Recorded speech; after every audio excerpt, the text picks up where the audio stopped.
La idea de hoy, primero voy a hacer un breve resumen de lo que habíamos comentado. Durante este breve resumen, si se les ocurre algo, de una vez levanten la mano y lo vamos conversando, si tienen alguna pregunta, etc.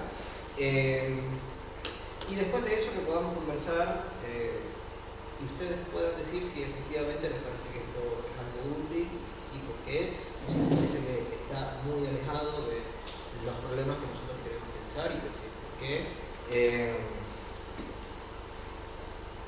Obviamente yo soy el que lo estoy organizando, pero mi idea no sería que yo sea el que más hable. Dentro de lo posible sería que todos hablemos equitativamente, sé que eso no va a pasar, así que si alguien quiere hablar menos, no hay problema. Bueno, entonces les recuerdo que hemos tenido 3 clases ya, pero esta va a ser la 4ª. Es decir, hubo 2 que dimos efectivamente acá, hubo otra que se envió en línea. Si no la tienen, escriben por favor. Las primeras 2 las dimos acá, la tercera la di yo en mi casa. Y después se las pasé, pero bueno, porque eran 4 y la idea es dar un pasito más. Julia, ¿quién tenemos ahí en línea? Todavía no me escribe nadie. Bueno, les recuerdo a los que están en línea, si es que hay alguien viendo y escuchando, que también esperamos que puedan compartir algo para el debate, etc. Y no por estar lejos, o sea, el estar lejos no debería impedir eso. No sé si hay manera de que ellos hablen y nosotros los escuchemos, ¿no? ¿Verdad? No, bueno, está bien. Bueno, escriban. Ok, entonces Marcus Gabriel es un filósofo alemán. Hemos estado estudiando básicamente este libro que es Fields of Sense, que es este, sí. Es un libro que está en inglés, lo pueden pedir por Book Depository si quieren.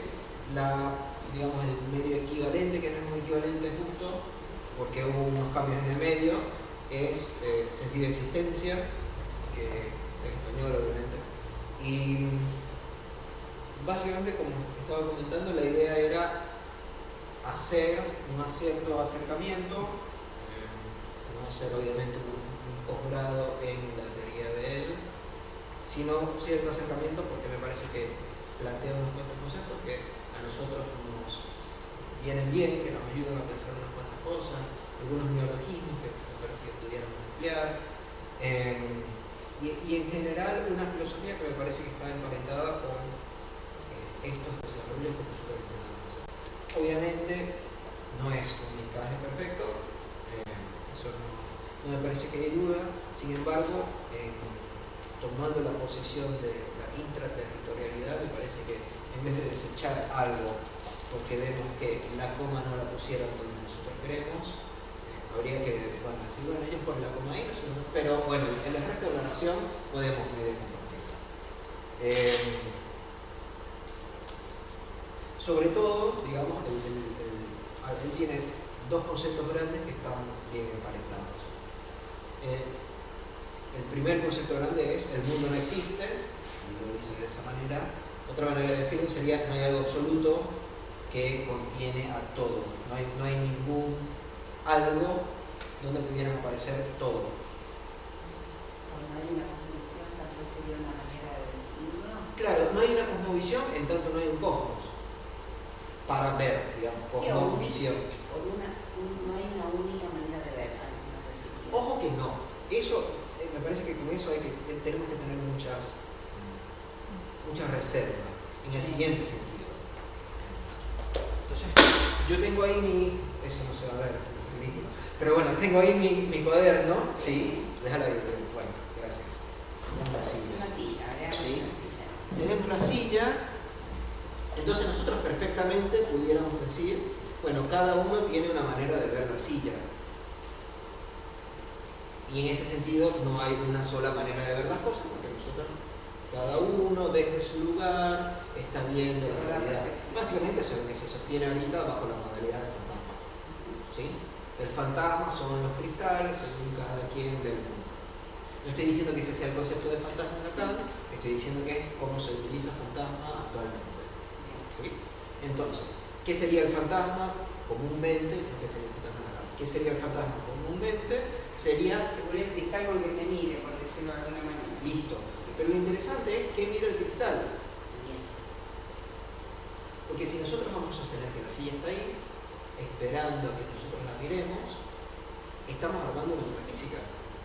Que sería la silla es estable y está ahí independiente de nosotros. Porque hay algo interesante, acá capaz no vaya a pasar, porque la silla es un ejemplo un poco más fácil, pero alguien pudiera decir, si yo les pregunto qué color es la silla, alguien pudiera decir es amarilla. En este caso digo, obviamente me parece. Pero hay diferentes maneras de ver el mundo, es lo que quiero decir. ¿Sí? Es diferente, o sea, digámoslo mejor. Nos aparece de diferentes maneras. Entonces, lo interesante es después ver, bueno, pero entonces, ¿qué pasa? Y ahí entra la respuesta de cada uno tiene unos lentes diferentes. ¿Sí? Como cada uno habla diferente, piensa diferente. ¿Cuál es lo que...? Claro, eso es un segundo momento, pero en realidad me parece que lo que nosotros, con lo que primero nos topamos es que hay realidades diferentes. ¿Sí? O sea, a nosotros nos viene un paciente al consultorio y nos dice, no puedo encontrar ningún hombre que me satisfaga. ¿Sí? He estado toda mi vida intentando, pero ahora que tengo 40 años veo que sería una manera, ¿sí? Después va a haber alguien que, no, pero hombres hay por montón, ¿sí? Y todos pueden satisfacer, etcétera, ¿sí? Ahora, lo interesante es que hacemos con esa diatriba, digamos, con ese dilema. Tenemos una persona diciendo que no hay hombres que satisfacen, y decimos otra persona que hay exceso de hombres que satisfagan. Una manera de decirlo sería, bueno, en realidad hay hombres y dependiendo de dónde cada uno lo mire, y habrá una realidad, y dependiendo, ¿sí? Pero todo eso es, digamos así, cómplice de la metafísica, que es que en realidad existen los hombres, verdaderamente existen los hombres. Y ahí se termina diciendo, bueno, no, pero yo veo las cosas mejor que tú. Una concepción individualista de... Claro, una concepción individualista y además metafísica, en el sentido de que, y esto se ve en los análisis muchísimo, hay una... si quieren estudiar esto, en las primeras páginas de una cuestión preliminar lo dicen, me parece genialmente, donde empieza a trabajar justamente cómo el psicoanálisis se puede devenir un abuso de autoridad, en el sentido de que se trata de la adaptación al paciente, a la realidad del paciente. ¿Sí? O sea, es decir, adaptamos el paciente a la realidad. Eso es la psicología del ego. Es la psicología del ego, pero también es cualquier psicoanálisis que diga, por ejemplo, ese es tu goce y te tienes que apegar con él, porque el goce está ahí. Entonces, lo que pasa es que no tienes por qué tener el goce lejos, sino que tienes que acercarte al goce y estar con él. Es el amigo de él, pero porque lo sustancializan al goce. Lo mismo que ¿Pero qué quiere decir sustancializar? Sustancializa la realidad. ¿Pero qué quiere decir sustancializar? Que le das una entidad, eso que decís vos, metafísica. Es una entidad que no cambia, Claro. disociada del tiempo, disociada del cambio, que no va a cambiar de ninguna manera. Pero también se puede hacer, por ejemplo, con la historia. ¿Sí? Digamos así, una sustancia histórica, que me parece una de las contradicciones más grandes del mundo, pero se pudiera hacer una sustancia histórica en el sentido de, me acuerdo porque fui a otra escuela de psicoanálisis y estaba el gurú de esa parroquia, el gurú de niños, ¿sí? Y el gurú de niños decía, bueno, si alguien es abusado a los 2 años, obviamente nunca se va a recuperar de eso. ¿Sí? Va a estar todo jodido toda su vida porque a los 2 años le pasó algo a partir de lo cual nunca se va a poder recuperar. Es una sustancialización también, en tanto no hay modificación posible. Entonces, ahora, en esta mirada no entra la división de otra edad. ¿en qué mirada? En lo que estamos viendo, si el libro eso no es, lo veo, y yo igual que vos, y lo otro. La mirada también está contaminada por la división. Si no es histórica la mirada en cuanto a que cada época tenga un modo de ver la realidad. Cada época, cada contexto, ¿no? Eso no hay duda, pero hay otra manera de verlo. O sea, ¿sí? Lo que yo quiero, lo que quiero hacer con Gabriel es que digamos, este ejemplo de la silla no sirve.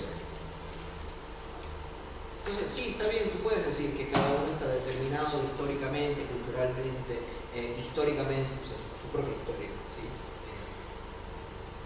En cuanto a cómo ve él o ella la realidad.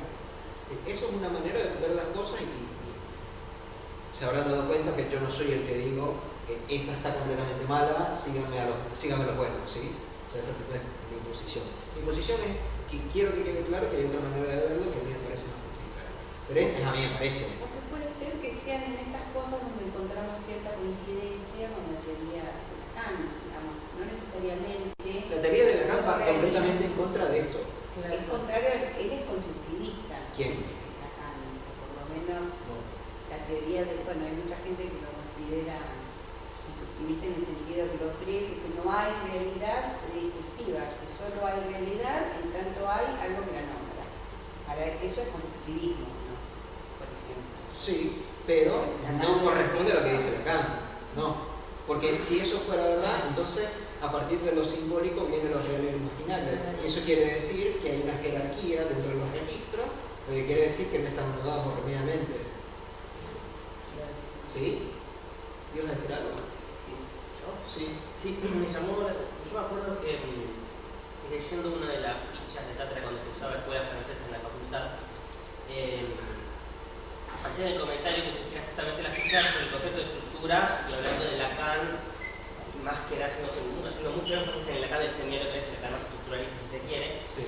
Dicen que si tuviéramos que ubicar a Lacan, si nos ocurriese hacer otra pregunta en el debate, que yo lo pondríamos más del lado de Vygotsky en el sentido de que primero es el lenguaje y luego es el pensamiento. Pero el tema es que después tenemos esta cuestión que Lacan plantea también al inicio de Distancia de la Letra, cuando él dice que es un debate vago y casi inútil, que al menos en ese momento no se lo plantea, que es ¿qué vino primero, la cultura o el lenguaje? No estamos para resolver eso, al menos él no resuelve eso ahí. Y respecto a lo que es lo simbólico y lo real, hay que ver si el real, con el que vamos a trabajar nosotros en la clínica, es el mismo real antes que en tiempos lógicos, poniéndolo así, es el mismo real después de encontrarse con la estructura de significante. Estoy de acuerdo, sí, por supuesto, pero eso no implica que lo otro no existe. No, obviamente. A eso quiero decir. Ibas a, porque habías buscado una cita, la encontraste. No, porque ahí estoy leyendo algunos textos en relación a esto, por eso pensé que se podía ubicar la teoría lacaniana dentro de lo que era una corriente constructuralista del lado de la estructura como lenguaje, el concepto estructurado como lenguaje, o constructivista en el sentido de que yo entiendo lo que vos decís, que la realidad está ordenada a través de un registro, o sea, de esa manera se ordena la realidad, y no se puede pensar por fuera de esos tres registros. Pero a lo que me refiero con constructivo es que primero está la palabra, en ese sentido la palabra mata la cosa, porque no hay cosa fuera de lo que nombra, por eso te comentaba, si en ese sentido no se lo podría considerar Lacan constructivista. En tanto, no hay cosa por fuera de lo que se nombra. Ok, lo que estábamos diciendo del Algo que ejemplo. viene con el ¿Sí? tema del giro lingüístico, donde vuelve todo primero es signo, todo es significante, y de hecho podía encontrar ciertos puntos de relación con lo que plantea Marcus Weber, que dice el significante está en la naturaleza. Vamos, si yo entiendo el significante como lo que en sí no significa nada, sino que es algo que está a la espera de significado, en ese sentido podía entenderlo. Cuando él abre los campos de sentido para esto que está en la naturaleza y que es el significante. No sé si me expliqué o si hice una buena interpretación o fue un equilibrio. Lo de que el significante está en la naturaleza Es algo que dice... Yo no entiendo. Lacan en el seminario 11. Pero no es algo que dice Marcus. Está bien si yo, capaz fue yo que lo designé claro, mal. Lo enseñaste ahí en ese papelito. Claro, pero todos decían como en entre paréntesis estaba como a mí me parecía que se podía Esa es unir. una frase de Tienes Lacan. razón tienes razón que yo debía haberlo. Yo lo relacioné porque como, bueno, por ahí lo pusiste y yo como veníamos hablando y después dijiste, o vos dijiste, que Gabriel habla de la naturaleza humana, cosa que decía, a mí me abre muchísimas más interrogantes. Entonces la única explicación que encontré a esa frase había sido esto y la similitud con lo que podía plantear Lacan de su teoría significante. Sí. Hay hay una pregunta que me quedó antes de irnos. Los dos conceptos que ibas a tomar, los dos conceptos que ibas a tomar de Gabriel, para decir por qué lo habías tomado.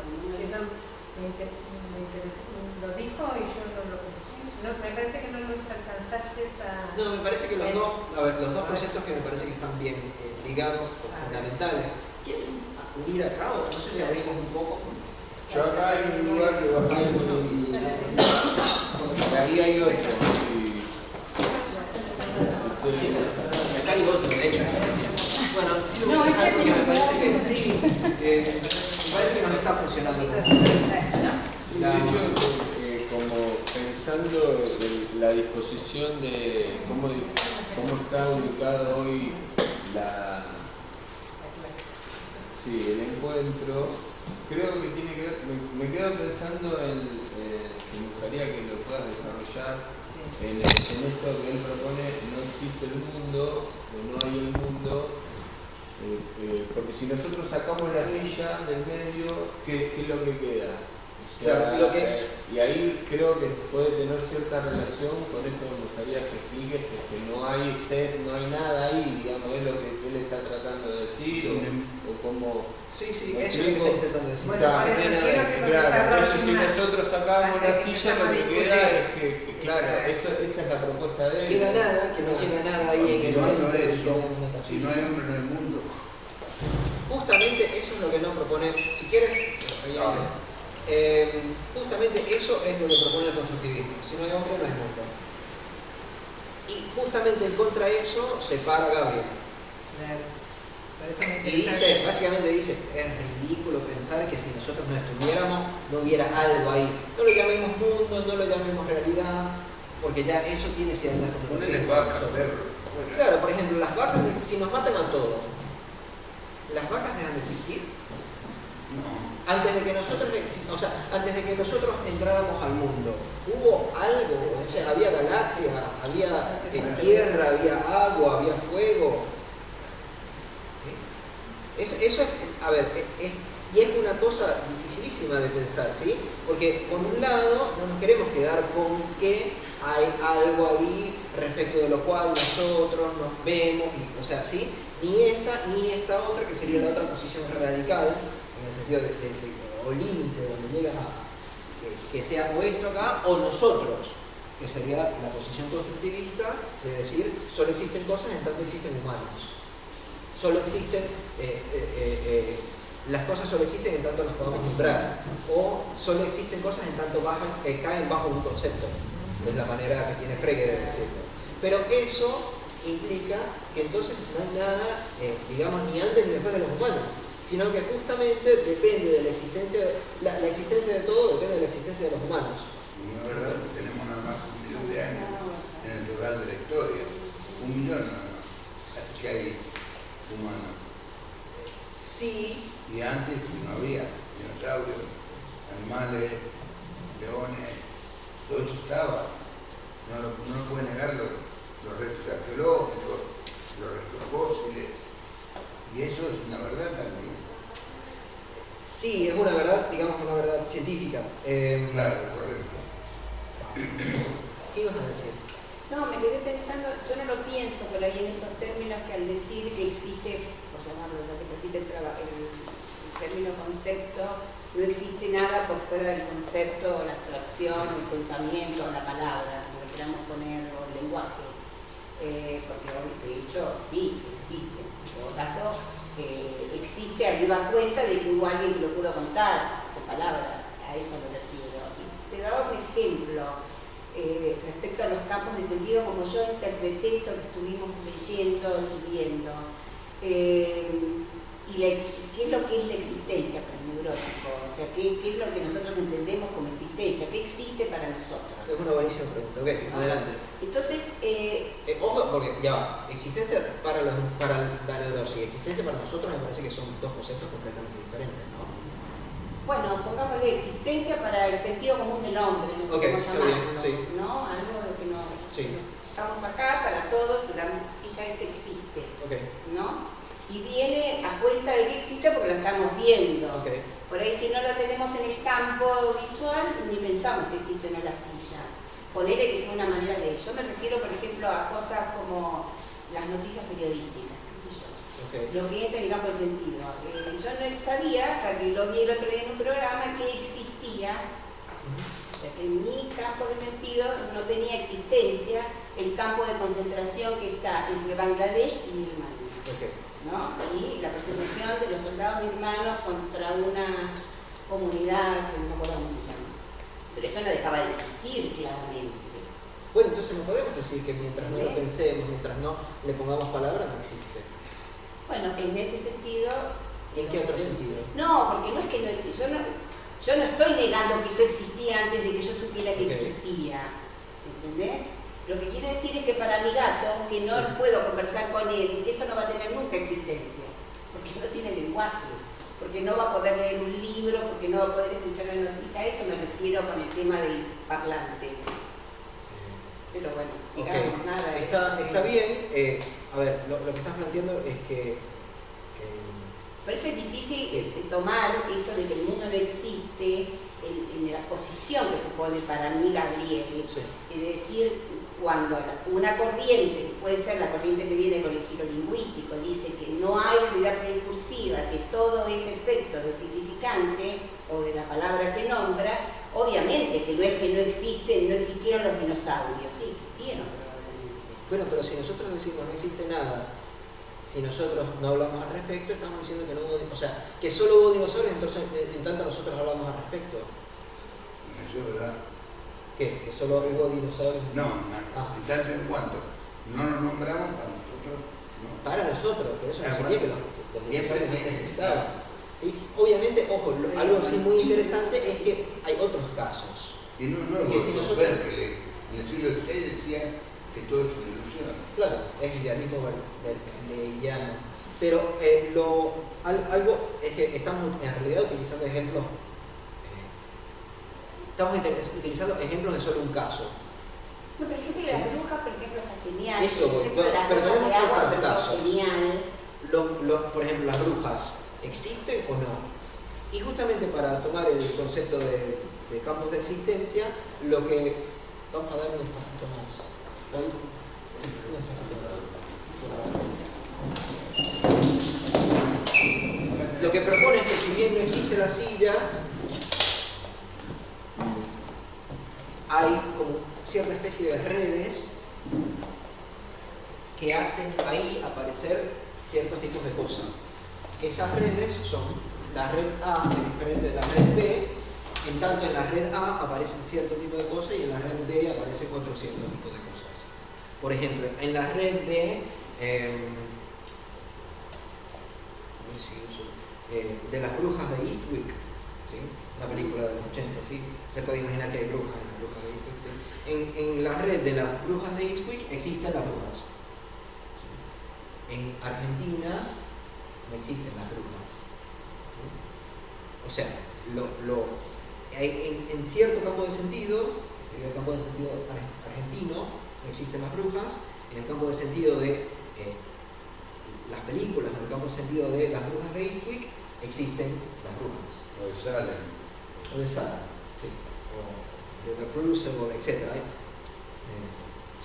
Sabrina, sí, la bruja adolescente, existen las brujas. Y de ahí, lo otro muy importante que él dice es que no tenemos por qué decir, lo siento, que Argentina es más importante que las brujas de Eastwick. ¿Sí? No hay por qué hacer una jerarquía de los campos de sentido, como si lo natural fuese más importante que lo ficcional o lo literario. Porque ese es un poco lo que estás diciendo, ¿no? Que entonces, como nosotros lo podemos ver, entonces pensamos que esto existe más que lo que existe la bruja. Obviamente existe en otro sentido. ¿Sí? Pero eso es lo que él toma, por eso es tan importante, y eso es los dos conceptos, ¿sí? El mundo no existe y los campos de sentido, porque me parece que no es nada más el rechazo, digamos, una propuesta negativa, que sería la inexistencia del mundo, sino también una propuesta positiva, que sería, y existen campos de sentido. Habías comentado, bueno, no sé si hay preguntas. Yo tengo una. Sí, sí. Que me hablas del significante eterno. ¿Por qué? Yo no entiendo. Yo quiero la referencia de eso también, si es posible. Eso está en clase. No me Seminario acuerdo del seminario. Seminario 11. Clase. No me acuerdo de la clase.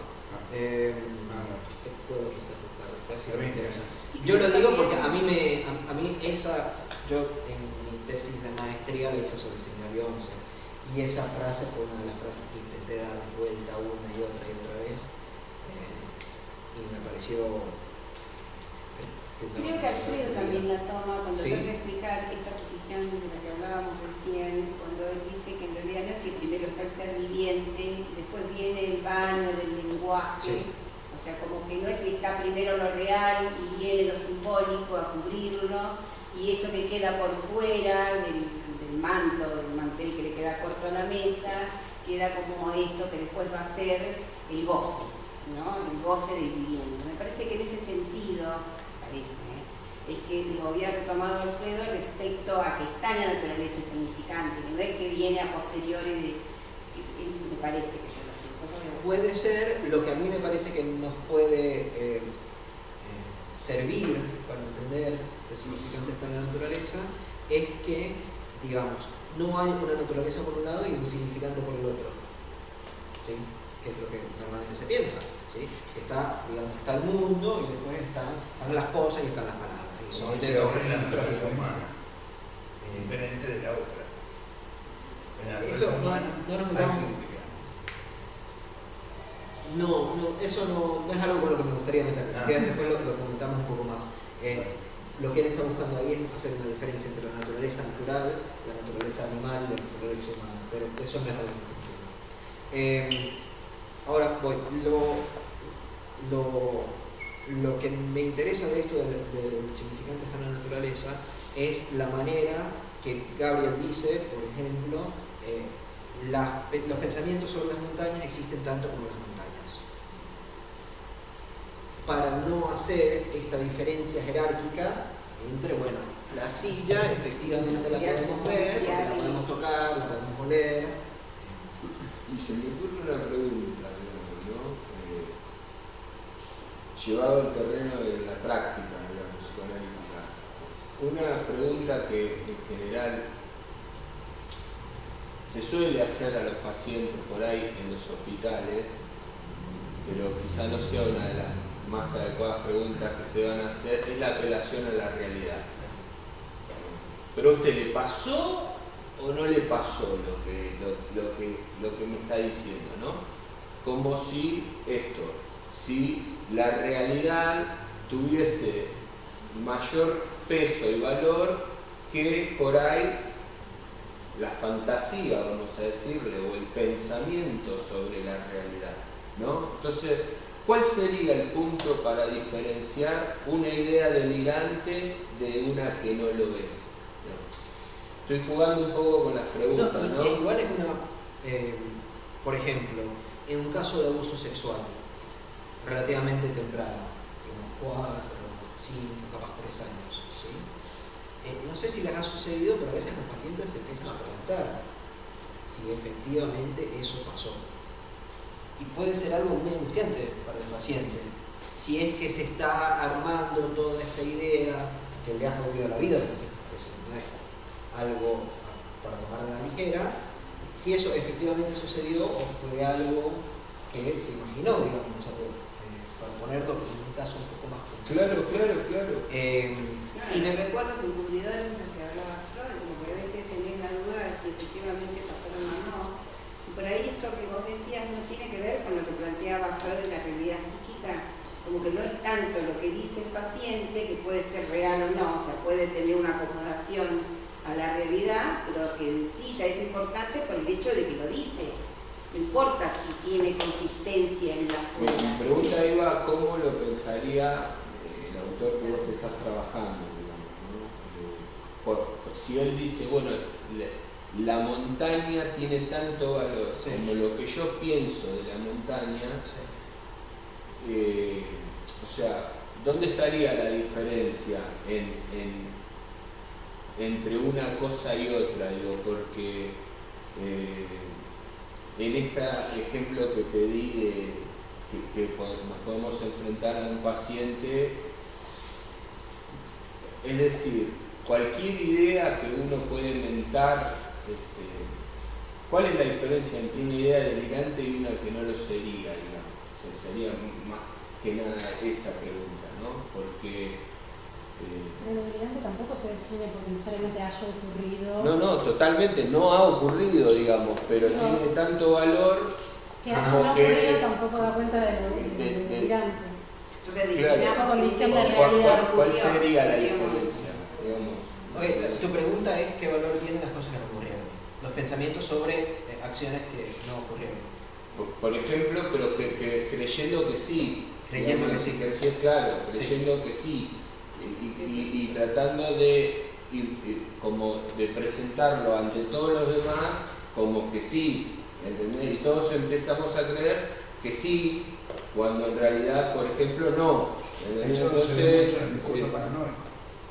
Tomando sí. parte de la realidad. Vamos a ver los medios todos los días, chicos. No hace Bueno, falta por hacer eso. cosas. Pero por eso Bueno. digo, porque no, primero, esto de que no haya sucedido en la realidad nos regresa a esto, a la silla. ¿Sí? Porque nos supone una silla frente a la cual nosotros estamos teniendo un pensamiento errado. ¿Sí? Creo, a ver, yo voy a hablar, digamos, Si es que Marco sobre realmente, Gabriel, claro, tiene algún... pero ya me voy a empezar a distanciar y voy a decir qué es lo que a mí me parece que podemos tomar de ahí. Ahí está, eso, Porque eso. Gabriel me parece que te diría directamente, bueno, eso es un error y habría que corregirlo. De hecho, muchas veces, que es algo medio raro, dicen como que habría que enviarlo a psicoterapia. Es algo que habría que, es un delirio que habría que analizar, no dice analizar obviamente. Pero lo primero que quiero decir es eso, que cuando pensamos que hay algo que no sucedió efectivamente y por eso, y que no sucedió efectivamente, tenemos esto como base, ¿sí? O sea, supone lo otro. Que definamos delirio como aquello que no sucedió efectivamente supone una metafísica, porque supone cosas que efectivamente ocurrieron y otras cosas que no ocurrieron efectivamente y sobre las cuales nosotros podemos tener pensamientos. Me parece que por ahí no va la vida, sino que va más bien por el lado de, ok, está bien, tenemos este pensamiento de a mí, digámoslo, en un caso, yo tengo el pensamiento desde que tengo 10 años de que a mí me violaron a los 3 años, sin embargo yo hablo con mi mamá y hablo con mi papá y hablo con mi abuelo y con mi abuela y hasta con el violador y todos coinciden que eso no pasó efectivamente. Pero a mí me violaron. Pero a mí me violaron, Claro. sí, y ahora me parece que ahí estamos. Ahí en el empieza, momento. claro. Entonces, ahí me parece que lo que podemos proponer con esto, con campos de sentido, es que eso arma en sí un campo de sentido, donde tendremos que ver cuál es la red que permite que aparezca los campos, o sea, a mí me violaron a los 5 años, Claro. y donde además está, y nadie me cree, Claro. hoy todo el mundo lo niega, Claro. que obviamente podemos ver que se puede girar muy fácilmente hacia algo mucho más paranoico, pero también puede girar hacia algo mucho más de la onda, es que pasó, pero en realidad yo también fui culpable, yo fui el que me acerqué, y entonces fue más como una escena de seducción que una escena donde yo fui un autor pasivo. Claro, Sí. claro, te sigo. Esto a mí, por un lado, me interesa desechar el pensamiento de eso no sucedió efectivamente en la realidad, pero por otro lado me interesa no decir nada más eso, sino después como que hacer una invitación a que eso, bueno, lo podamos pensar en relación a otras coordenadas que puedan suceder en el caso. ¿Qué sucede en lo que vos mencionás como campos de sentido? Me parece que, a ver, campos de sentido es un concepto de Gabriel que son, son los campos que tienen una propiedad de existencia, que son como redes que están desparramadas y a partir de lo cual aparecen cosas. Cosas es una palabra porque pueden ser ideas, formas, figuras, etc. Pero bueno, aparece. ¿Lo podemos homologar medio de representación de Freud? No, porque representación de nuevo nos va porque representa una cosa. Sí. Las cosas aparecen, supone Sí. a partir de... Sí, a partir de el establece, digámoslo, no me gusta mucho el ejemplo, pero para dar un primer ejemplo, sería, por ejemplo, tenemos no sé si has hecho galletas, yo no he hecho, pero he visto cómo se hace, que uno pone la masa y después pones el molde encima y dependiendo del, o sea, la galleta que sale, la figura de la galleta que sale no depende de la masa, depende del molde que uno le pone encima. Entonces, le pones el molde y ahí aparece la galleta. Sería un poco como eso. O si quieren tener un ejemplo mucho más gráfico, como tienes push y después te hacen así y aparece. ¿Sí? Bueno, Dios es un claro ejemplo de esto, ¿no? Claro, por eso, por ejemplo, él usa el neologismo de autoteología. Claro, ¿sí? O sea, ¿dónde está Dios? Existe a partir de un campo de sentido, digamos. Y es tan pregnante su presencia aún no estando, digamos. No sé si es... Tienes razón en eso, pero Dios es un ejemplo que nos convence demasiado. Bueno, ¿sí? lo digo como el tienes razón, digamos, es digamos el ejemplo clásico, el más fácil. Claro. Y lo importante es que no digamos que Dios no existe, que de hecho me parece que Lacan enfatiza muchísimo que no habría por qué decir que Dios no existe. Claro. Sí. Al contrario. Sino que, bueno, habría que, e incluso el ejemplo, digamos, más común que se da, que sería un círculo cuadrado, digamos que se resolvió también, por lo menos en inglés, que es que, no sé, en inglés dicen round square, ¿sí? Sería cuadrado redondo. Pero cuadrado es equivalente a plaza en inglés. Square es tanto plaza como cuadrado. Entonces, hay una resolución en inglés que obviamente las plazas circulares existen. ¿Entienden? Obviamente en el campo sentido matemático, geométrico, euclidiano, los round squares no existen. Pero en el campo topológico sí, porque obviamente puedes deformar un círculo para que llegue a ser un cuadrado. Y en ese sentido, las imposibilidades en esto que está planteando son locales, es decir, son respecto a un campo de sentido.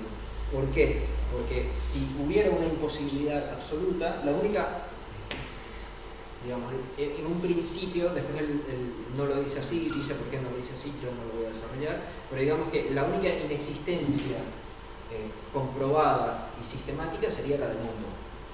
Pero el resto, todo lo otro, es solo inexistente localmente. Por eso tú lo tomaste a Gabriel. Me interesaba entender por qué habías tomado a Gabriel vos en esto de los campos de sentido y lo que habilitan de posible o imposible en determinado campo, ¿no? Que sería muy distinto a un espacio general, sino circunscrito. Si lo habías tomado por eso. ¿Me lo desarrollas la idea un poco más? Me preguntaba por qué vos habías tomado a Gabriel en relación a campos de sentido. Y escuchándote ahora, me parecía que había ido por el lado esto de, vos mencionabas la red que produce una circunscripción de valor, si querés, o de campo de sentido, que habilita que en ese campo se pueda leer lo posible o lo imposible. Claro. Y no como un genérico de un campo tan infinito que no podrías producir efectos de circunscripción. No sé cómo decirlo. Sí, eso es, el mundo no existe, porque sería ese campo absoluto, a partir de lo cual entonces se generan las existencias y inexistencias. Pero también, bueno, que algo que es muy importante, disculpa, sería que entonces respecto a esos campos no hay una jerarquía. Lo tengo que repetir de nuevo porque normalmente cuando decimos no, es que Dios no existe, lo que estamos queriendo decir es, y ahí ponemos el punto, en realidad todos, al menos que haya alguien muy obtuso, diríamos, bueno, lo que está diciendo es que Dios no existe en la naturaleza, Dios no lo podemos tocar, ni ver, ni hay ninguna evidencia empírica, matemática hacia él. Pero me parece que no conviene caer ahí, porque implica el realzamiento de justamente este sentido que sería el sentido más metafísico, más natural, más tridimensional, más sustancial, más duro, etc. Entonces capaz lo que nos convenga pensar son campos de sentido a partir de casos. ¿Sí? O sea, que en un caso haya cosas imposibles. En muchos casos lo imposible va a ser la imposibilidad.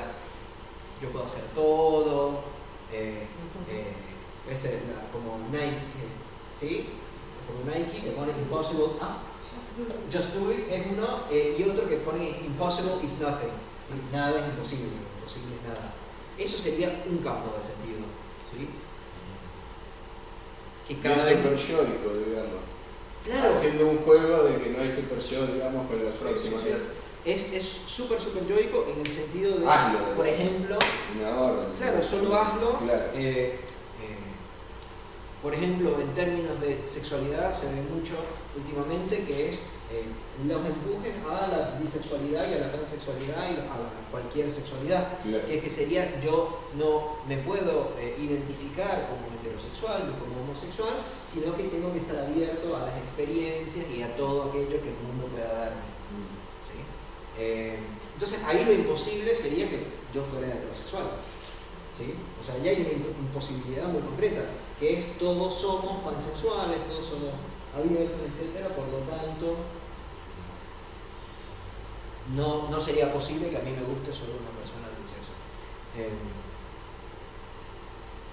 Y entonces eso me parece que con los casos podemos pensar en los campos de sentido, para tener una noción de, obviamente tomando lo real como lo imposible, de lo real. Lo real en ese caso sería justamente la realización de una heterosexualidad que pudiera, en realidad la parte, digamos, homosexual de la heterosexualidad pudiera estar completando, ¿sí? O sea, en este empuje de yo tengo que estar con los dos sexos, en realidad hay toda una molestia con respecto a uno de los sexos y el otro se deja, y se sigue haciendo justamente porque se piensa que hacia allá se tiene que ir. Hay casos ya donde se sufre por la heterosexualidad. Sí, por supuesto. Donde esto que estás planteando. Sí, no lo inventé, yo no soy tan No, creativo.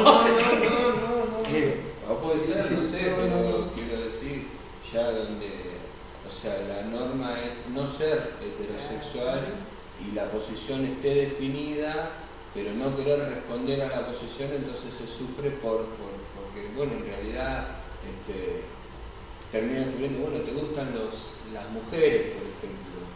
No está mal tampoco, ¿entendés? O sea, por más, no te tienen necesariamente por qué gustar los dos o los hombres, si sos hombre, por ejemplo. Te gustan las mujeres y no está mal tampoco, ¿entendés? Está bueno lo que decís, en lo que veníamos pensando, que le había preguntado si hay... perdón. Y no, le quería decir, vos habías planteado en el último encuentro como una direccionalidad justamente en la dirección de la cura, Sí. tomando una proposición que hace, ¿cuál lo podés recordar a eso? ¿Cómo sería, digamos? A ver, la direccionalidad, no me acuerdo qué dijo él. No, la que Pero vos la habías direccionalidad. Todo creo que empuja dijo. a. Estamos como acelerados con una ola hacia una abertura total, menos sexual, lo que fuera. Sí, pero creo que él estaba apuntando a otra Estaba cosa. pensando en una moda. En ese mismo momento pensaban en eso. Sí, Y en muchas más cosas. sí, pero creo que lo que estás diciendo es como que me parece que justamente quizás el trabajo de nosotros como analistas sea ir de la metafísica, del tener la silla acá, a poder plantear algo mucho más particular que obviamente, no sé, van a leer y en todas las páginas quizás tengan algo de criticar de Gabriel, pero me parece que este concepto de campos de sentido nos ayuda un poco a pensarlo en el sentido de, bueno, tendremos muchos casos y los casos arman, digamos, su propia realidad, su propio conjunto, su propia lógica, su propia expresión, que no depende en lo más mínimo de esta existencia del mundo, sino que dependen de los diferentes estilos que hayan y que puedan aparecer ahí. Eso es lo que estaba... Sí, eso es lo que yo había medio propuesto, obviamente, no sé, ahorita no lo puedo desarrollar mucho más. Pero vos no pensás que eso ya está en Lacan. O sea, que esto que ahora se nombra campo de sentido, respecto a lo que el compañero Pero ¿te decía... parece que con que una persona lo diga basta? No, por eso digo, sí. Yo te hablo de lo que me pasó a mí cuando leía esto, me parecía que era algo de lo que uno ya practica. En esto de, digamos, cuando un paciente llega con algo particular, que es con un sentido determinado, un determinismo, que podría ser, y ahí se me abría otra pregunta. Si no hay determinismos epocales, ¿no? En esto de que ahora hay determinados determinadas tendencias, como la de, bueno, ni siquiera se puede ser heterosexual ni homo, sino hay que ser pansexual, aparece el poliamor, o muchas maneras de definir, ¿no? Entonces ahí eso genera una incertidumbre, no sé, un conflicto para alguno, porque no sabe qué es. Ya de por sí no sabemos qué somos, imagínate si encima la época te define qué o no ser, es más complicado. Pero lo que digo es que me parecía que ya en la clínica, por lo menos siguiéndolo a Lacan, habla mucho que no, en esto que planteaste en un momento de imposible en la cura, digo, muchos poslacanianos sostienen que hay algo imposible con respecto al goce, y eso es como, viste, que no pasa ni siquiera con ir a hablar y hacer una recorrida de la historia del sujeto, sino que es algo con lo que uno tiene que hacerse responsable, amigarse con ese goce, y ubicamos el imposible ahí. Una modificación del goce, sí, sí. ¿No? Entonces, a mí se me había esta pregunta, por un lado, hay determinismos epocales, en todo caso, cómo hacer una dirección de la cura desde ese lugar, y por otro lado, a mí me parecía que esto de lo que planteas vos, de Lacan en los campos de sentido, ya está en la obra de Lacan. Y me acordé del caso de los sesos frescos, donde hay una realidad que no es real, que el señor dice que es un plagiador, y Chris le trata de demostrar por todas las vías que, mire, no, yo estoy leyendo su libro, estoy leyendo el otro y usted no está plagiando nada. Y el señor sale y se come los sesos, digamos como una rectificación, una tirada de oreja en analista, por decirlo de alguna manera. Eso pensaba, a mí me pasó cuando leía esto que vos mandaste, me parece que hay algo que ya está en Lacan respecto a romper con ese sentido que viene el paciente. Ese sentido que trae, que bueno, que es un poco la clínica de decir, a ver, ¿qué otros sentidos le encontramos a este sufrimiento? No sé. Ok, sí, qué bueno que hayas encontrado eso, porque justamente lo que quería mostrar. Es decir, que por lo menos con una persona ya veo que lo logré, está bien, es uno de 15, está perfecto. Lo que yo quiero plantear es efectivamente eso, ¿no es cierto? Amistad entre este planteamiento de Gabriel y el planteamiento de Lacan. Ahora, ¿por qué plantearlo de nuevo cuando ya Lacan lo planteó? Primero, Lacan es difícil de leer, ¿sí? O sea, lo leas en francés, lo leas en español, lo leas en alemán, Lacan es difícil. Gabriel es mucho más fácil. Eso me parece que no. La segunda razón es que este tipo está vivo y es un filósofo, lo aborda desde otro lugar, nos da otro vocabulario. Me parece que está bueno que nosotros nos podamos familiarizar con él para poder poner a trabajar otras disciplinas, para poder dialogar con otras personas, porque si seguimos estudiando Platón y Aristóteles, estamos como 2000 años, quiero decir el retroceso porque no me parece que ha perdido vigencia ni nada, pero estamos dialogando con filósofos muy antiguos y me parece que no está mal dialogar con filósofos de ahora, quizás comentarles algo, quizás ellos te puedan ayudar con algo, quizás nosotros podamos ayudar a él. Hay gente acá en la Universidad de San Martín que está trabajando con campos de sentido y quizás podamos colaborar con algo con ellos. Digo, me parece que no basta con que Lacan ya lo haya dicho, sino que a mí me parece que está bueno. Podemos disentir, si no soy sincero, a mí me parece perfecto. Ni me causa demasiada gracia en realidad. Pero me parece que fue un hallazgo relativamente bueno y que es algo que es otro acercamiento posible a la obra de Lacan y a dialogar con otras personas que no están dentro de nuestra misma parroquia, porque eso es muy fácil, ¿sí? Dialogar con los mismos parroquianos es facilísimo. El problema es cuando a casi cualquiera de nosotros los meto en una reunión de nosotros de puros venezolanos, no van a entender nada. No estoy hablando del obstáculo epistemológico de Bachelard. Más en que tanto en cuanto sí. no tomemos otras voces nuevas con las que podamos discutir, que haya de alguna manera un obstáculo. Es una referencia siempre estrategia. a lo antiguo, a lo clásico. Es una estrategia. Sacarle más poder que sacamos. ¿Qué ibas a decir de los venezolanos? Claro que capaz no entienden nada, digo, o sea, digamos que hablamos otro idioma. Iba a usar el ejemplo de los chilenos, pero ya no quiero cargarlos más. ¿Has encontrado una diferencia, Félix, entre, porque a mí me parece que la posición que plantea Gabriel es como, plantea como una tercera vía, digamos, ¿no? primero me parece muy interesante el tema del valor. O sea, esto no tiene más valor que esto otro, sino que el valor está circunscrito al mismo campo de sentido. Claro, o sea, exacto. dentro de un campo de sentido se encuentra el valor. Exacto, o sea, y ahí Disculpa, pues, sí, dale. por ejemplo, el tema de la verdad, él lo toma de como dice, el pegamento que sostiene los hechos juntos. O sea, que sostiene juntos los hechos. O sea, que no tiene absolutamente nada que ver con una referencia externa. Es algo buenísimo porque, ¿qué pasa? Está bien, la verdad no existe, la verdad habla, pero ¿con qué se pone eso? ¿Cómo podemos trabajar eso de otra manera que no sea repitiendo exactamente lo que ya hemos dicho 30.000 veces?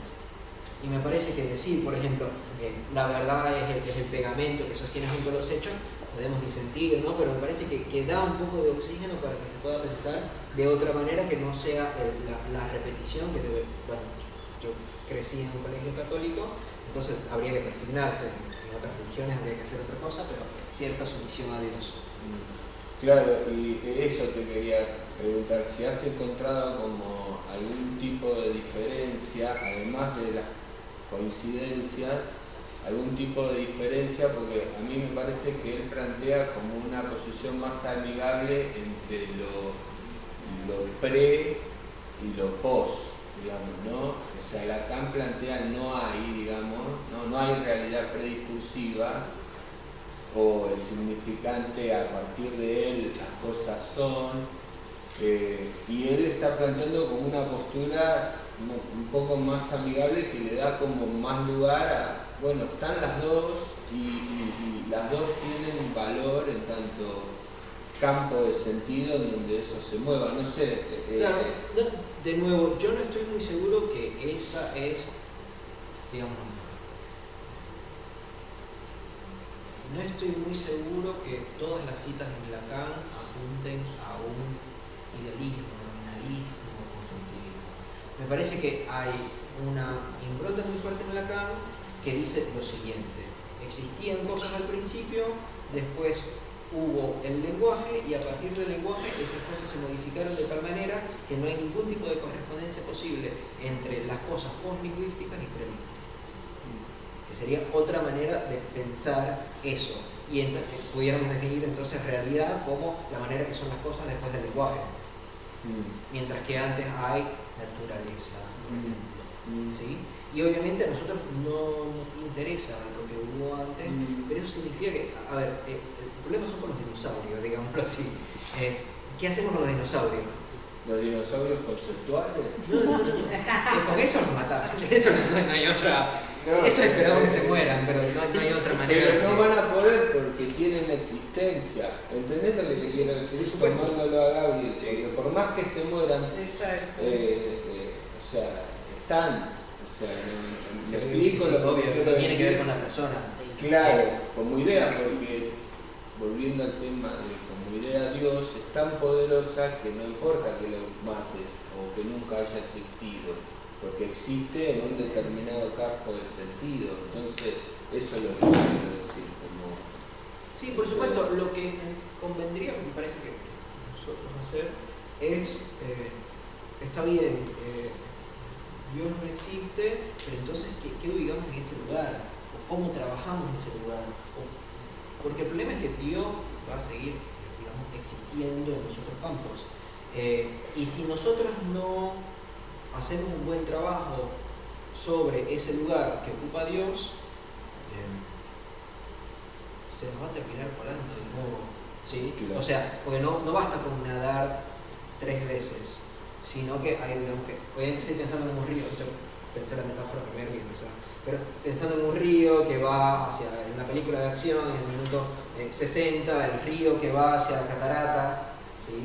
Y obviamente si el héroe va y nada 3 pasos, no hace nada, tiene que agarrarse de una roca y después que alguien venga y lo socorra, ¿sí? Claro. Me parece que conviene que nosotros hagamos algo así, salvando obviamente lo sustancialista indeseable de la roca, pero sí como que poder proponer algo, crear algo que podamos poner en ese lugar. Y justo por eso, está bien, no hay mundo, pero entonces hay campos de sentido, y eso reemplaza, ¿sí? o sea, los campos de sentido lo único que proponen es que no hay un campo de sentido tal que haya un absoluto, o sea, no hay el campo de sentido, que sería lo absoluto o que sería la jerarquía.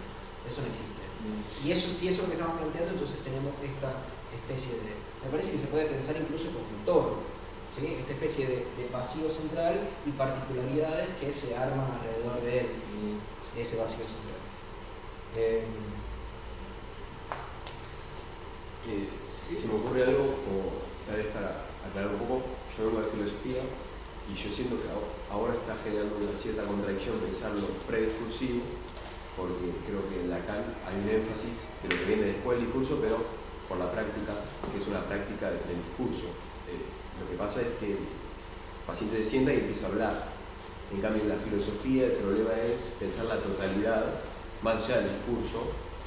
Entonces, ahí, ponerlos en el mismo plano, no sería tan problemático como otro problema que se da.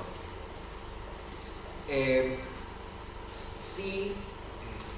Acá justamente Gabriel está intentando desechar la totalidad, digamos. O sea, está diciendo que la totalidad no existe.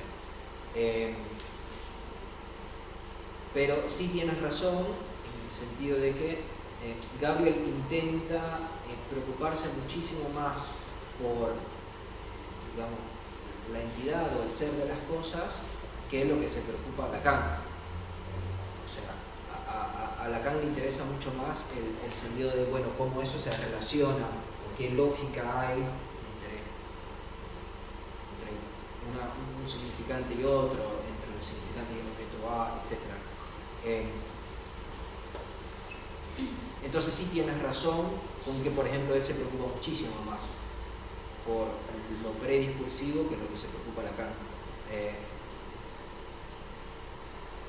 De hecho, por eso te decía antes que no sé si la única manera de pensar lo que dice Lacan es que antes no hubo algo y después del lenguaje sí. En tal caso me parece que sería muy problemático. Es que si lo pensamos así, o sea, Lacan es psicoanalista, no es filósofo, un poco de lo que él dice, venía pensándolo en este sentido. Lacan dice que el inconsciente está estructurado como un lenguaje. O sea que es a partir de la existencia del lenguaje que hay inconsciente.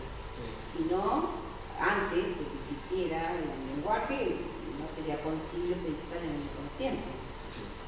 Entonces, me parece que la filosofía, por eso se habla de si es si tiene ontología Lacan o si es antifilósofo y antiontológico, porque me parece que la existencia para Lacan está dada en la red significante.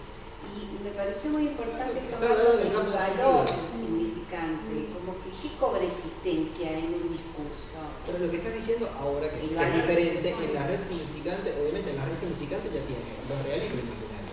En la red significante. ¿Está bien? ¿Y en los campos de sentido? También. Bueno, está bien, sí. Pero eso no implica que a partir de nosotros nombrarlo eso existe, sino que a partir de la existencia de los significantes que no tienen nada que ver con nuestra existencia. No tiene nada que ver con nuestro pensamiento, no tiene nada que ver, de hecho, con el lenguaje humano, por decirlo de alguna manera, como si eso se refiriera al francés, al inglés o al castellano. Porque si tomamos el lenguaje, lo que propone Lacan, es más bien una abstracción de diferencias, es una manera de estructurar o de juntar las diferencias. Y eso está. ¿Sí? Y de eso obviamente no depende nuestro pensamiento, digamos. O sea, no porque eso existe, entonces nosotros pensamos como eso. Hubo mucho tiempo que pasó en donde nosotros no existíamos y había cosas. Eso es lo que a mí me interesa mucho deshacer, en el sentido de que me parece que el pensar que las cosas empezaron a existir a partir de nosotros, los humanos, pensamos y tenemos palabras para ellas, me parece que está por ahí no van las cosas. Me parece que una teoría así la tenemos que desechar rotundamente. Sí. La persona que sea compañero, sí, me parece que son realidades distintas. Para no hacer de Lacan un filósofo, yo creo que Lacan es una realidad prediscursiva porque la realidad que se constituye en el espacio, en el dispositivo analítico, es necesariamente no prediscursiva, porque es la posibilidad de intervención del analista. Lo que se trabaja en el análisis es eso, que son constituciones distintas de pensar si hubo dinosaurios antes de los humanos.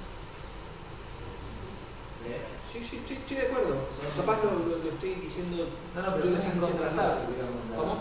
Son incontrastables pensar. Bueno, entonces, el problema es que eso te arma un psicoanálisis aislantista, de aislación. Entonces no hay ninguna discusión posible. Pero antes de que todos me tiren tomates, escuchen lo que quiero decir primero. Dale. ¿Sí? ¿Ustedes cómo van a dialogar con psiquiatras? Un caso. Un caso. ¿Cómo dialogar con psiquiatras sobre un caso?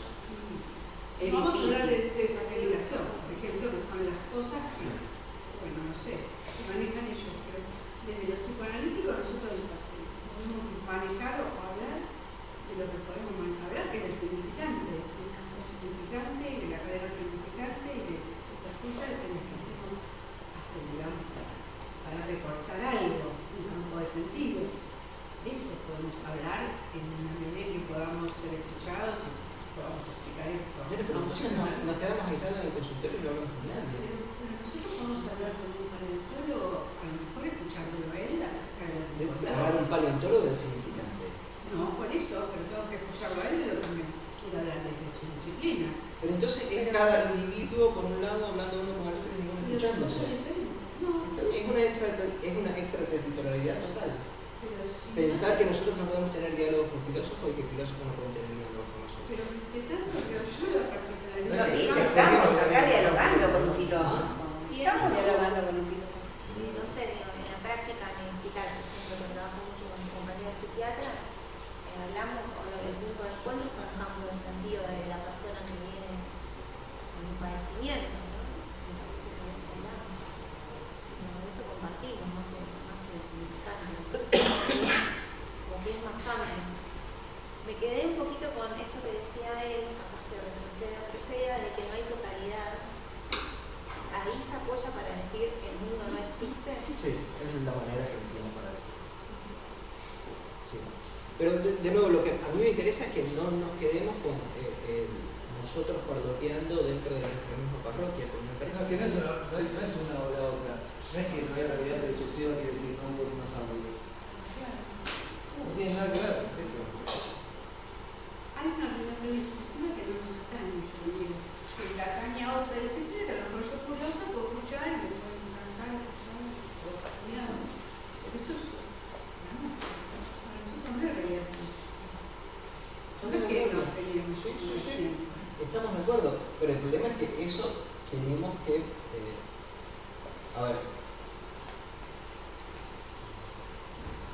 tenemos que poder manejar que eso se trata dentro del dispositivo psicoanalítico.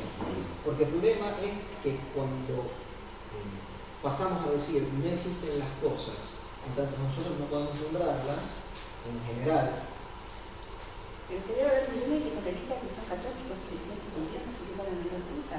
Sí. Y muchísimos psicoanalistas que ahora se tiran el tarot. Sí. Y muchísimos psicoanalistas que van y le prenden una velita a San Esperito. O sea, me parece que pueden coexistir en los campos de sentido ambas cosas. Dentro de la clínica, trabajar con la realidad, que no hay realidad discursiva, y además tener una creencia o campos de creencias. O sea, me parece que no es lo que me voy a pelear o voy a tener una decisión como analista de mi posición dogmática respecto a la creencia de un Dios, una energía o algo. Y cuando subo a un avión me persino aunque no crea, porque también eso está. Es como muy difícil pensar que no se puede creer en algo, ¿no? Yo creo que hasta el más agnóstico en algo cree en algún momento, porque es muy difícil sostener la existencia sin creer que algo existe. Así sea surrealista, concreto, eso me parece que en todo caso está bueno pensar. Y si yo tengo un paciente que viene con una realidad y cree en los dinosaurios o cree en San Expedito, yo creo que tendríamos que prestar mucha atención a cómo, por ejemplo, los evangelistas y todos estos, ¿cómo se llaman? Que no son sacerdotes, o son sacerdotes de ciertas iglesias, pastores, los que están después de las 12 de la noche en televisión, de las escuelas de Brasil, ¿cómo captan? No debe ser porque estamos en una posición, esta posmodernidad que nos llevó a creer en nada. La gente necesita creer en algo, ¿no? Me parece que nos abre a pensar por qué la gente está tan ávida de encontrar un lugar donde aferrarse a la creencia de algo. Es por la silla. Sí, es por la silla, es por la metafísica. Entonces habría que pensar por qué si ellos proponen, ¿no? Digamos, si se supuso que la posmodernidad quiso separarse de esto, de la metafísica, con el nihilismo nietzscheano, no hay Dios, no hay existencia, no hay nada. No sé si se puede vivir sin eso, ¿no? Porque por algo retorna. En todo caso, la pregunta es por qué retorna eso. Porque es necesario, lo que no es. Porque no se construye otra cosa. Lo que no cesa de inscribirse, por llamarlo de alguna manera. Pero es verdad, por ahí, pensando en la propuesta que intentó hacer Félix, ¿no? Es que difícil, cuánta resistencia hay a escuchar qué es lo que está tratando de proponer él, digamos, ¿no? Y enseguida tratar de fagocitarlo en la máquina psicoanalítica, ¿entendés? Y no tratar de por ahí de recibir la propuesta de ver qué es lo que está tratando de decir Félix, digamos. Tendría que cambiar el título, Félix, porque dijo Lacan y los campos de sentido, él lo trajo a Lacan. Si como dice Pedro, no hay posibilidad de diálogo entre las dos cosas, o cada una funciona desde un discurso que es como una máquina, que cuando algo entra ahí, digamos, debe ser como fagocitado rápidamente, ¿por qué Lacan recurre a tantas disciplinas por fuera del psicoanálisis para tratar de dar cuenta de cómo funciona el psicoanálisis, digamos? Entonces, él es un claro ejemplo de que algún diálogo debe haber con esto que Félix está tratando de proponer. Entonces, lo primero para mí habría que tratar de escuchar qué es lo que él está tratando de transmitir, y a partir de ahí ver en qué puede sernos útiles a nosotros, tanto conceptualmente, para con la atención con los pacientes, que me parece que es un poco la propuesta. No sé. Sí, no sé si alguien más tiene un comentario. Sí, perfecto. Muchas gracias. Bueno, gracias a vos.